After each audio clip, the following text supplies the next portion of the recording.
प्रतिलेखन संख्या 5।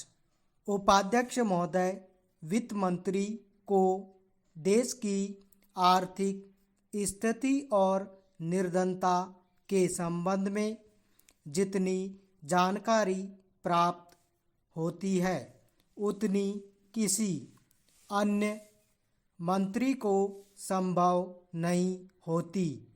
बजट बनाते समय वैसे तो बजट में आय व्यय का ब्यौरा होता ही है, लेकिन मूल रूप में देश की आर्थिक नीतियों में किस प्रकार का परिवर्तन तथा किस मार्ग पर वह देश को चलाना चाहते हैं, सरकार का लक्ष्य क्या है, इन सब नीतियों का बजट में विवरण होता है।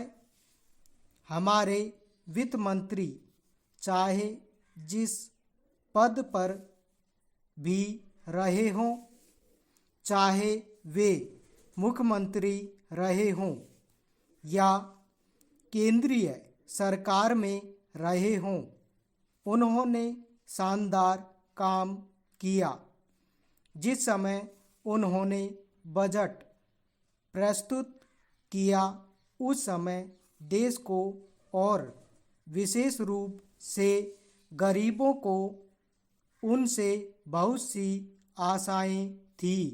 देश में लगभग 6 लाख गांव हैं, उनमें जो बेरोजगारी है, गरीबी है, उसके संबंध में देश की जनता को उनसे बड़ी आशाएं थी और जनता देखना चाहती थी कि इस अवसर पर सरकारी नीतियों के द्वारा देश को वे क्या मार्गदर्शन देना चाहते हैं।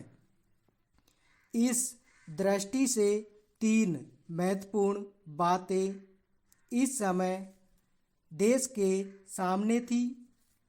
देश का आर्थिक विकास तेजी से हो, अधिक लोगों को काम मिल सके और मूल्यों में स्थिरता आए।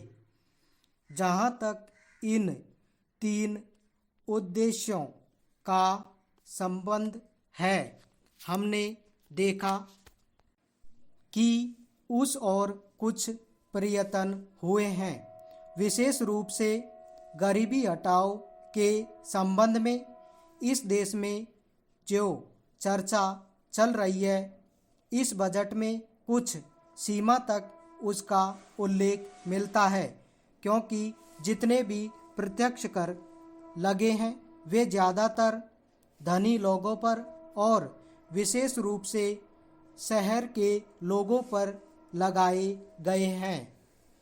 इस तरह से जो एक प्रकार की आर्थिक असमानता और हमारे देश में चल रही है, उसको दूर करने का प्रयत्न अवश्य किया गया है।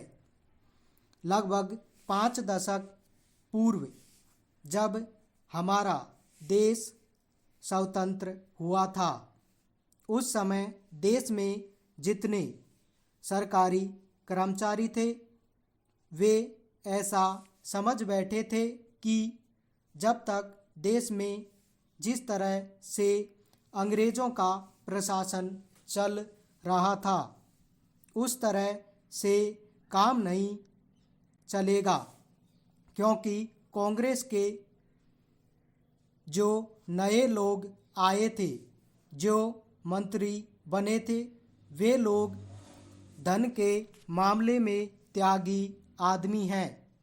धन से उनको मोह नहीं है, लेकिन बाद में उन्होंने देखा कि हमारे मंत्री लोग भी उसी तरह से शानदार जीवन पसंद करने लग गए। जिस तरह से अंग्रेज करते थे।